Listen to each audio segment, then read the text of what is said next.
Elara had always been different. Not in the way that made teachers raise concerned eyebrows or classmates whisper behind backs. No, her difference was quieter, gentler, and infinitely more haunting. She didn't speak much, and when she did, it was with the kind of solemn softness that made people lean in, as if afraid the wind might carry her words away. But what she lacked in speech, she more than made up for in her art. She drew monsters. Not the kind from comic books or horror films. Hers were twisted, surreal things: a man with 1,000 eyes and no mouth, a girl with hands too long to be natural, shadows that bled into the edges of the page as if trying to escape. She filled sketchbooks with them, page after page, drawing late into the night by the light of a single desk lamp. Her foster parents, Mark and Jenny Thomas, had learned not to ask too many questions. Elara had come to them at age 8, a tiny bundle of silence and fear, from a home no one wanted to talk about. Social workers had only said one thing: she's been through more than anyone her age should. They gave her space. They let her draw. 3 years passed. She never stopped drawing monsters. And then, one day, one came to life. It started small. Mark found scratches on the basement door, deep and jagged, as though someone or something had been clawing from the inside. The cat hissed at corners of the room that had always been harmless. Jenny's favorite clock stopped ticking at exactly 3:33 a.m. every night. They laughed it off. New house quirks, they told themselves. But Elara knew better. She always knew. She began drawing one specific monster again and again, taller than a man, with antlers like tree branches, eyes like burning coals, and a stitched mouth that looked ready to burst open. She called it the Hollow One. Jenny, curious, asked her one evening, "Why do you draw him so much, sweetheart?" Elara looked up slowly, her pencil still moving. "Because he's looking for me." That night, Jenny dreamed of fire, of a girl screaming, of hands pulling her under the floorboards. The next morning, she found Elara's latest drawing tucked under her pillow. It showed Jenny in bed, the Hollow One standing beside her, one finger pressed to its lips. Elara wasn't trying to scare anyone. She was trying to remember. Bits and pieces came in her dreams. The cold basement. The chains. The whispers in the dark. The way her real mother would hum lullabies when the bad man was upstairs. The night the house burned down and the forest swallowed her. But most of all, she remembered the Hollow One. He had always been there. A protector and a prisoner, born from her fear and her imagination. He kept her sane in the silence. He took shape in the dark. And now he was free. Because Elara had drawn him too well. Things escalated quickly. One night, Mark went to the basement and didn't come back up for an hour. When Jenny found him, he was standing in the corner, facing the wall, whispering, "Don't turn around.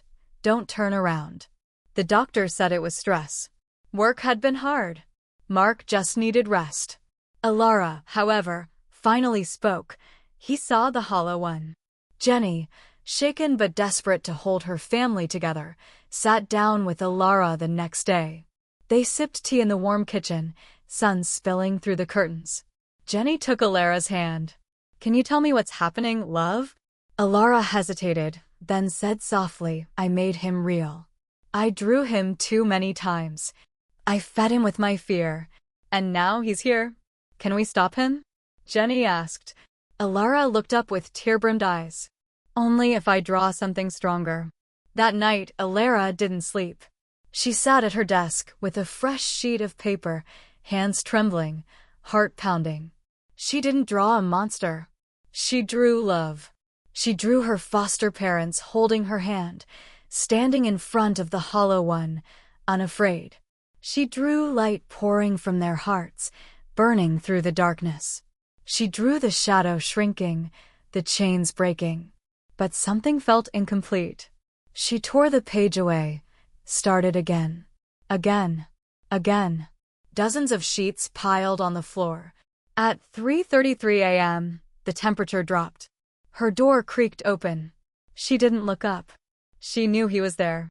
You can't have them, she whispered, voice shaking. Not anymore. The hollow one stepped into the room. Taller than the ceiling, its stitched mouth twitched. The room filled with a cold, humming sound, like wind through a grave. Elara held up her drawing. This time, it was herself she had drawn, not afraid, not running. She stood tall, eyes bright, a fire in her chest. I forgive you, she said. The creature paused. She repeated it louder. I forgive you. And for the first time, the hollow one blinked. It stepped back, as if wounded. Because Elara had realized something. The hollow one was not just her fear. It was the embodiment of everything she had endured, the pain, the loneliness, the silence. And by forgiving it, she was forgiving herself. She was releasing the burden she had carried for so long. The room lit with a soft golden glow. The monster shrank, smaller and smaller, until it was nothing more than a wisp of shadow curling at her feet. Then it was gone. The house changed after that. Mark slept soundly. Jenny smiled more. Elara laughed, not often, but enough to fill the rooms with warmth. She still drew, but not monsters. She drew sunlight through trees. Her foster parents reading beside a fire. A little girl with a pencil in one hand and a heart in the other. One day, Jenny asked, "What will you do with all your old drawings?" Elara smiled. "I think I'll keep one." Just one.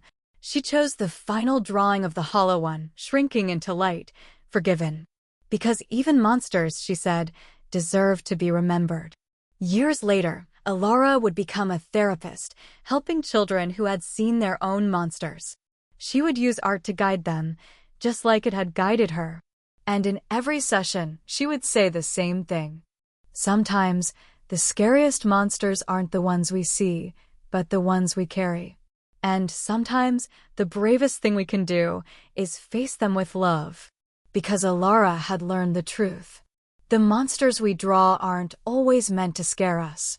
Sometimes, they just want to be seen. And sometimes, drawing them is how we set them free.